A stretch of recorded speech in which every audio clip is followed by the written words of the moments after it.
ልናገባም ላናገባም እንችላለን። ልንወልድም ላንወልድም እንችላለን። በምድራችን ላይ ብዙ ነገሮች እየኖርን ያለነው እርግጠኞች አይደለም። በአንድ ነገር ግን እርግጠኛ ነን። በምን? ሟቾች በመሆናችን። አንድ ሊቅ ምን ይላል? በዕለተ ፍትሕ በፍርድ ቀን የሚገጥመን መልካም ይሁን ክፉ አሁን አይታወቅም ይላል። በእርግጠኝነት የታወቀ ነገር ቢኖር ሟቾች መሆናችን ነው ይላል። ክርስቲያኖች እዚህ ጋር አንድ ቁም ነገር መዘን እንውሰድ።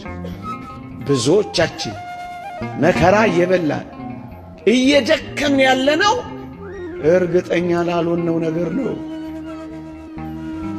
እርግጠኛ ለተሆነውስ መሞታችን ዝግጅት እያደረግን አይደለም። እርግጠኛ ለሆነውስ በእግዚአብሔር ቀን በፍርድ ቀን በልዑል እግዚአብሔር ፊት ስለመቆማችንስ እየተዘጋጀን አይደለም። እርግጠኛ ላልሆነው ነገር ግን የማንበላው መከራ የለም፣ ግን እርግጠኞች አይደለንም። በእርግጠኝነት የታወቀው ነገር ቢኖር ይህችን ምድር መሰናበታችን